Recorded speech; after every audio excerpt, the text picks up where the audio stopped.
Right, it is 8:36 now. Time to take advantage of the beautiful weather this weekend by digging into some gardening. All right, experts say now is the time to start planting your fall vegetable garden, but if you have no idea how to get started, that's okay.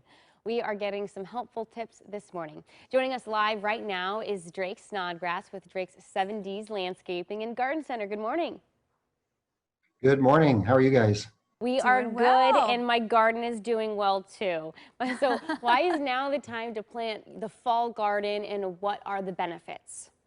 So fall is it's called cool crop gardening, and there's a whole bunch of vegetable plants that can be planted right now, and this is really the time, and it allows you to garden through September, October, and then harvest in November and December, and just keep your hands in the soil and keep enjoying gardening. And the earlier article you said about the guy handing out the $100 bills. I mean, your garden could be gifted to someone, a neighbor or whatever too. So Yeah, we've seen a lot of community sharing of veggies, especially when you get a good crop in. It's a lot more than sometimes what you can go through yourself. Yeah. What are some of the stuff that really thrives in the fall? so the veggies that you want to plant in the fall are beets, broccoli, cabbage, cauliflower, kale, collards, lettuce, onions, parsnips, spinach, and garlic. Very And Ooh, hardy those and very all do healthy. very well. yeah, healthy leafy Yeah, greens garden and those centers, good root you vegetables. bet. You bet. And Yum. garden centers will have the starts in now, so we have them, and others do too.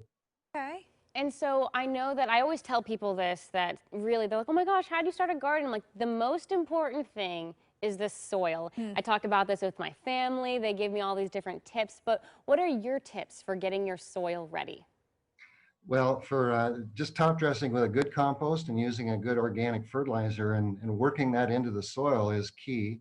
And vegetable gardens like a neutral pH.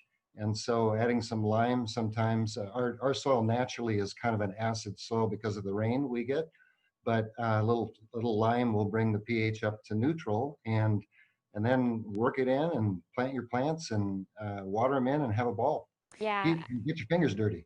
It is fun. It is honestly, it is therapeutic to go dig in the dirt some days. I think it's great. Now, for people who have their summer garden going right now, how do we transition from the summer into the fall garden? What is there any kind of like cover crop or transition we should be doing to kind of go from one season to another?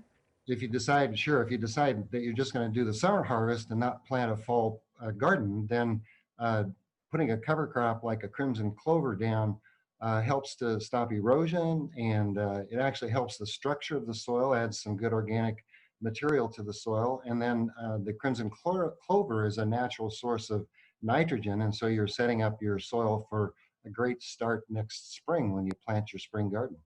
So that's okay. So you want to do that if you decide you're not going to try and garden well into the fall. If you're ready to just start planting some other veggies, you can just keep going.